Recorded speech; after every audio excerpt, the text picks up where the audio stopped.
Berarti dari dana itu memang sudah ada gitu. Ya dari pemerintah memang dianggarkan. Sekarang kan Kakwarnas itu aja kan polisi, Pak. Ketua Bulog, kepala Bulog, Pak Buas. Buas. Terus untuk kita tadi kan udah membahas tentang strategi pengelolaan budep dan pembinaan SDT. Nah, saya mau bertanya tentang wadah pembinaan penegak dan pandega. Nah, apa kegiatan unggulan yang dilakukan di Ambalan Anda untuk melatih kemandirian anggota? Nah, begini kalau di penegak itu bisa, Mbak. Jadi kita memilih adik-adik peserta didik ini sesuai dengan bakat anak-anak di kelompok. Sistem kelompok. Di situ ada semacam kegiatan yang menurut kemandirian atau kemampuan adik-adik kita atau peserta didik dari penegak. Jadi di situ sudah ada pengelompokan.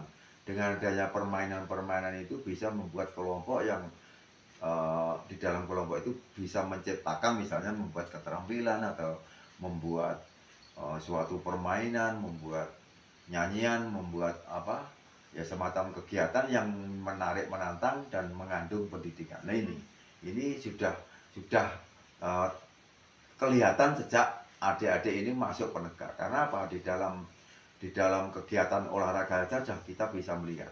Dan saya kira pelatih itu akan jeli, tahu ini bakat anak ini diarahkan kemana, sudah tahu semua. Ya, makanya karena di dalam keaktifan, dalam literasi, kegiatan, tingkah laku di luar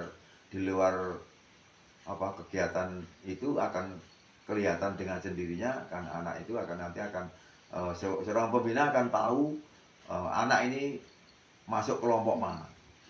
Jadi anak-anak sudah kelihatan setelah dia karena bisa Mbak dilihat. Jadi seorang pelatih itu misalnya anak putri ya, kegiatannya ini olahraganya dia memilih apa sih sudah ditanya dalam wawancara itu sudah tahu. Makanya kita diarahkan besok kamu ikut kelompok ini. Nah, itu dikelompokkan.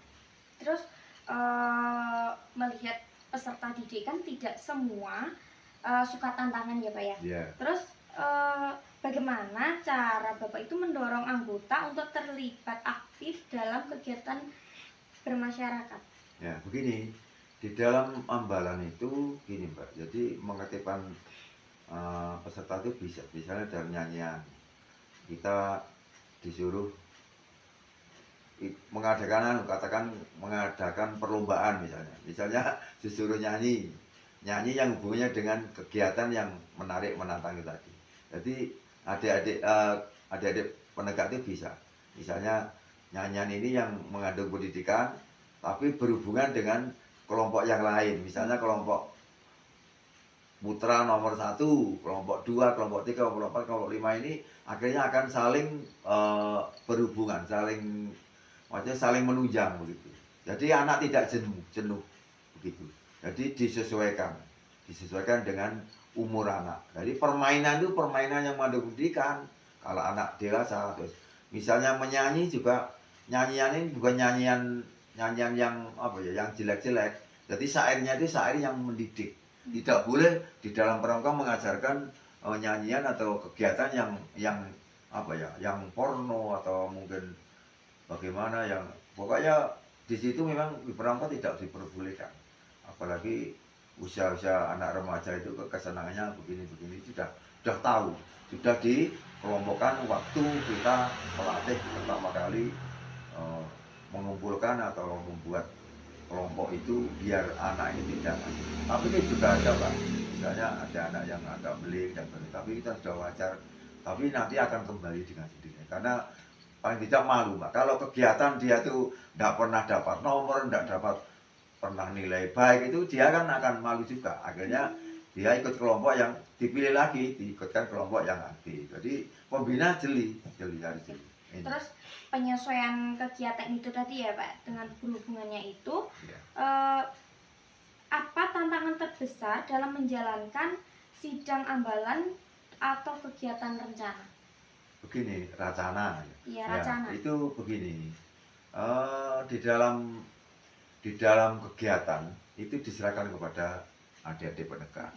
Tapi nanti kita melihat pelatih atau pembina melihat bahwa anak ini condong kemana, arah mana itu kita akan kelihatan. Jadi di dalam mungkin bicara, di dalam tingkah laku itu anak-anak itu kita bisa menilai. Nanti kita ada catatan. Jadi pembina itu punya catatan pribadi, punya catatan secara umum. Jadi tahu anak ini akan membelok kemana itu tahu. Itu suatu kejelian pelatih dan pembina luar biasa.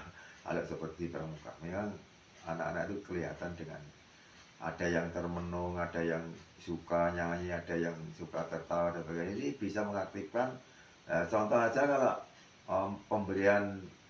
pemberian materi ya, itu kan ada anak yang tidur dan sebagainya. Ini kan bagaimana caranya anak itu jangan sampai tidur begitu. Jadi mengaktifkan anak, misalnya berapa menit, berapa jam, adakan nyanyian, kita berdiri, terus ada mungkin meliuk-liuk, ada nyanyian yang hubungannya dengan gerak dan ini memang pendidikan harus tahu.